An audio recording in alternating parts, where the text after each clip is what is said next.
Hello, I'm Tony Boucher, your state senator in the 26th District, here in the State Senate.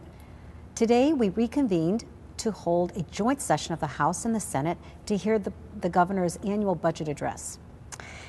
As people should know, the governor or the president proposes a budget either nationally or for the state. But the legislature or Congress makes the actual decisions through two committees, the Appropriations Committee on the spending side and the Finance Committee on the tax side. Well, this year, the governor has tried to put forward a proposal that at first blush might seem a little bit more positive than the last one. As you recall, 2 years ago, the governor proposed a budget that had some of the highest tax increases in the state of Connecticut that it's ever faced, that hit everyone, our residents, our small businesses, and our job seekers. It was so damaging to our state's economy in the last 2 years that our unemployment rate actually skyrocketed as our regional unemployment rate went down and our federal unemployment rate went down. And in fact, Connecticut was the only one to lose jobs in that interim, whereas New York and New Jersey actually gained jobs. So obviously it was the wrong direction to go in. This year, the governor has a real great opportunity to reverse the damage that's been done to our state's economy. He is, after all, in the majority, and he has a majority representation in both the House and Senate. So he could possibly get some very good changes and our tax policies reversed.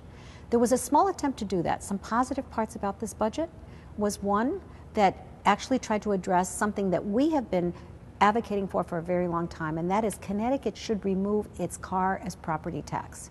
That's something that most states don't have. In addition, he should go even further, but has not done that in this budget. I would maintain we should also phase out our inheritance tax and our tax on pensions that have so many of our retired teachers and our retired seniors leaving our state for another state.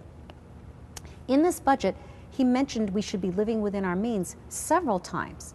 Unfortunately, though, this budget goes even further in spending than the previous two-year budget. Back then, spending increased to 7.2%, and we were only bringing in maybe 2% in tax revenue increases, even with that historic tax increase.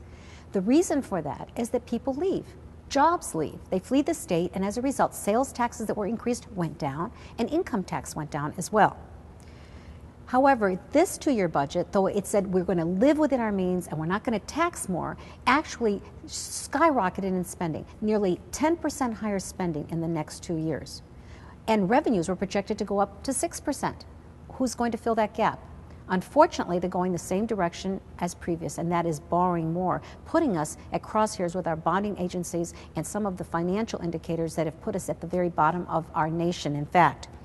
In addition, when he makes the pledge that there are not going to be any more tax increases, unfortunately, 3 taxes that were going to sunset this year and be removed, the corporate surtax, 10%, the insurance premium tax, as well as an energy tax on your electric bill, were all scheduled to go away, but yet in this budget it makes them permanent.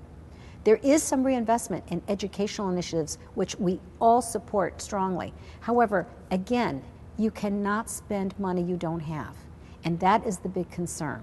So stay tuned, everyone, because now this particular budget that's been put on the table has to go through the committees of the legislature, as I mentioned before, in the Appropriations Committee on Spending and in the Finance Committee on Taxing. And there, the debate will ensue. And stay tuned to see what happens.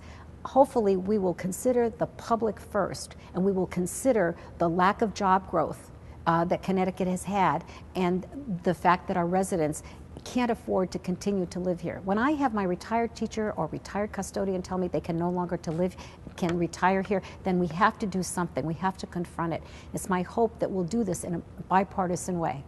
Thank you so much, and see you soon back at the district.